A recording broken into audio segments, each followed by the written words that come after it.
నమస్కారం. Welcome to our channel. నేను సహస్ర. ఢిల్లీ ఎన్నికలు దేశ చరిత్రలోనే ఈసారి మాత్రం సంచలనంగా మారింది. దాదాపుగా 28 సంవత్సరాల తర్వాత బీజేపీ అక్కడ పాగా వేసింది.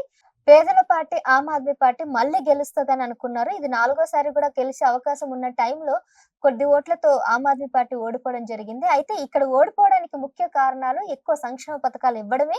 అందుకే ఓడిపోయనే అంశం అయితే ఇప్పుడు వచ్చింది. మరి దీని గురించి ఏపీలో ఇంకొక చర్చ కూడా నడుస్తుంది. ఏది జరిగినా కూడా జగన్మోహన్ రెడ్డికి సంబంధం ఉన్నట్టుగా మాట్లాడుతా ఉన్నారు. అసలు అదెలా సాధ్యమవుతుందనే అంశాలు కూడా మాట్లాడదాం. మనతో పాటు ప్రస్తుతం ఉన్నారు వైఎస్ఆర్‌సీపీ అధికార ప్రతినిధి కాట్మూరి వెంకటరెడ్డి గారు. నమస్కారం సార్. నమస్తే అండి.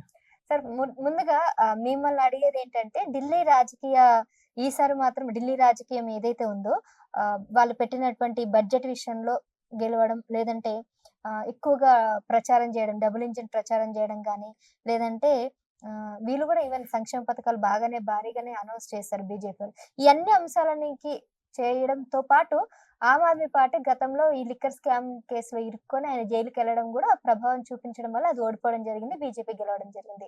సో అంటే ఓడిపోవడానికి, వీళ్ళు గెలవడానికి మీకెలాంటి కారణాలు అనిపిస్తున్నాయి?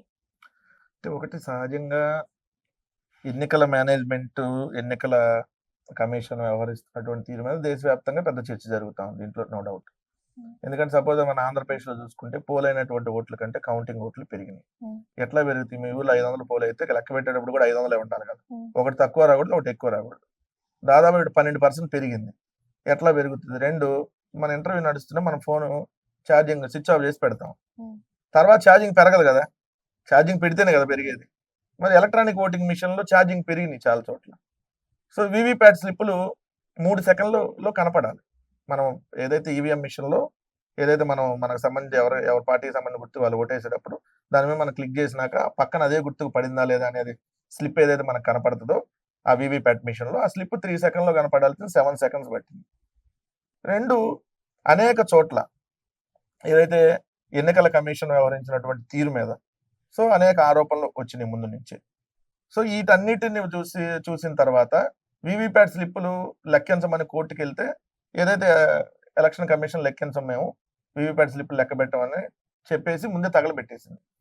ఇప్పుడు లెక్క పెట్టడానికి కూడా లేదు. సో ఈ అనుమానాలన్నీ ఉంటున్నాయి. మహారాష్ట్రలో కూడా పెరిగినాయి అనేది వచ్చినాయి అన్ని. అంటే ఇప్పుడు బీజేపీ కూడా ఆ విధంగా అక్కడ గెలిచిందనే మీ అనుమానం? నేను జనరల్ గా జరుగుతున్న చర్చ మీద చెప్తున్నా. కాబట్టి 2 అక్కడ ఉన్నటువంటిది జనరల్ గా మనం విశ్లేషిస్తే ఒక ఇది కాదు అనే విశ్లేషణలోకి మనం వెళ్ళినప్పుడు సపోజ్ ఇప్పుడు ఆమ్ ఆద్మీ పార్టీ అక్కడ అధికారంలో ఉంది. కానీ అక్కడ లెఫ్టినెంట్ గవర్నర్ తో రాజకీయం నడుపుతూ ప్రతిసారి అక్కడ ఉన్నటువంటి అధికార పార్టీని కేంద్ర ప్రభుత్వం ఇబ్బంది పెట్టేటటువంటిది క్లియర్ గా మనం గడిచిన 4 ఏళ్లుగా చూస్తా ఉన్నాం. అంటే ప్రభుత్వాన్ని గవర్నర్ అక్కడ ఇబ్బంది పెట్టడం.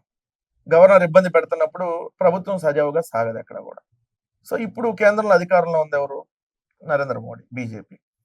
ఇప్పుడు సపోజ్ ఇదే ఆమ్ ఆద్మీ పార్టీ కానీ అక్కడ అధికారంలోకి వచ్చింది అనుకున్నాం. మళ్ళీ 4 ఏళ్ళు కేంద్రంలో వాళ్ళే ఉంటారు. మళ్ళీ రోజు ఈ 4 ఏళ్ళు లాస్ట్ 4 ఏళ్ళు ఎలా గొడవలు, ఎలా కేసులు, ఎలా ఇబ్బందులు పెట్టారో, పరిపాలన సరిగా సాగనీయకుండా ఎలా చేశారో సేమ్ ఇదే ఉంటది కదా. ఉన్నప్పుడు దీనికంటే సరే వీళ్ళకి 27 ఏళ్ళు అయింది కదా, వీళ్ళ మొహం చూసి ఒకసారి చూద్దాం. ఈ వే కూడా ఒకటి ఉంటది. 2 ఈ సంక్షేమ పథకాలు. ఇప్పుడు అందరు సంక్షేమ పథకాలు ఇస్తే ఓడిపోతారు అని అంటే ఇప్పుడు మరి వీళ్ళందరూ ఇస్తానన్నది ఏంటి? సంక్షేమ పథకాలే కదా. మీకు ఓట్లు రాబట్టింది అదే కదా. మరి ఇప్పుడు ఉచిత బస్సు కర్ణాటకలో బీజేపీ వ్యతిరేకించింది కాంగ్రెస్ ఇస్తానంటే, తెలంగాణలో బీజేపీ వ్యతిరేకించింది కాంగ్రెస్ ఇస్తానంటే, సో ఆంధ్రప్రదేశ్ లో మళ్ళీ ఇదే కూటమి ప్రభుత్వం హామీ ఇచ్చింది. సో ఇక్కడ 3 సార్లు బస్ ఫ్రీ అన్నది అధికారంలోకి వచ్చారు. ఢిల్లీలో కూడా బీజేపీ అదే హామీ ఇచ్చింది, బస్ ఫ్రీ. రాజకీయ అవసరం అది అంతే. సో అట్లానే నెలకు 1500 ఇస్తాం మహిళలకని ఆంధ్రప్రదేశ్ లో కూటమి ప్రభుత్వం వాగ్దానం చేసింది. ఏదో ఎంతమంది ఉంటే అంతమంది నెల 1500. అక్కడ 2500 ఇస్తా ఉన్నారు ఢిల్లీలో. ప్రతి మహిళకి నెలకు 2500. సో ఇలా అనేక రకాల హామీలు ఇచ్చారు. అంటే ఈ ఇంపాక్ట్ కూడా చూపించుండొచ్చు. సో ఈ ఇంపాక్ట్ వరుసగా 2-3 సార్లు చేసిన వాళ్ళ మీద ఆటోమేటిక్ గా కొత్త వాళ్ళని చూద్దాం అనేటటువంటి కూడా ఉంటుంది.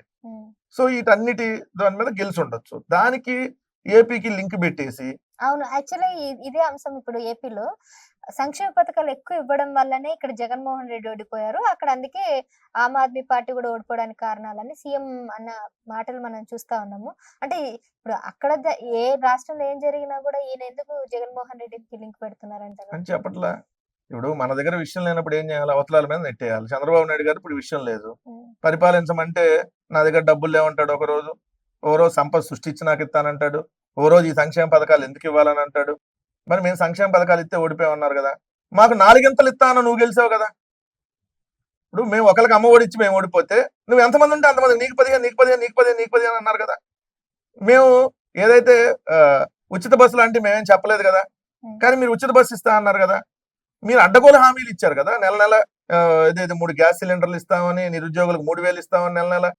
మరి మీరు సంక్షేమ పథకాలు ఇచ్చిన వాళ్ళు ఓడిపోతే ఇస్తానన్నాళ్ళు ఎట్ట గెలుస్తారు? ఇంతకు 4 ఇస్తా అన్నాళ్ళు గెలవరు కదా. సో ఓడిపోయినప్పుడు ఏంటంటే ఏదో ఒకటి గుడ్డ కాల్చి మొహాన వేయాలి. ఈ ప్రధానికి జగన్మోహన్ రెడ్డి గారికి లింక్ పెట్టాలి. ఈ రష్యా యుక్రెయిన్ యుద్ధం వచ్చి జగన్ గారి కారణం అంటాడు చంద్రబాబు. ప్రపంచం అంతా కరోనా వచ్చి జగన్ గారి కారణం అంట. ఆయన ఏం చేస్తాడు? ఆయన రాష్ట్రానికి ముఖ్యమంత్రి, ప్రపంచం అంతా వచ్చింది కరోనా. సో ఏ రాష్ట్రంలో ఏం జరిగినా జగన్ గారికి ముడిపెట్టాలి, ఏ దేశంలో ఏం జరిగినా జగన్ గారికి ముడిపెట్టాలి. లేకపోతే వీళ్ళ జీవితం నడవదు. ఎందుకంటే ఆయన మీద ఆరోపణలు చేస్తేనో, ఆయన మీద బుర్ర జల్లితేనో చంద్రబాబు నాయుడు గారికి కడుపు చల్లగా ఉంటది, లేదంటే కడుపు ఎప్పుడు మండుతూ ఉంటది. అందుకని చల్లగా ఉండాలంటే ఏం చేయాలి? అమ్మాయి వాళ్ళు జగన్ గారిని తిట్టేశాం కదా, ఈ కడుపు చల్లగా ఉంటది. లేకపోతే దానికి ఢిల్లీ ఎన్నికలకి దీనికి ఏం సంబంధం? మేమన్నారు పోటీ చేసామా, మేమన్నా ఐఎన్డీఏ కూటమో లేదంటే ఇంకో ఎన్డీఏ ఏదైనా కూటముల్లో ఉన్నామా? మేము పక్కన తెలంగాణలోనే ఎన్నికల్లో పోటీ చేయట్లా. సో మాకేం సంబంధం ఉండదు. ఏం ప్రతిదాన్ని లింక్ పెట్టి మాట్లాడేయాలి.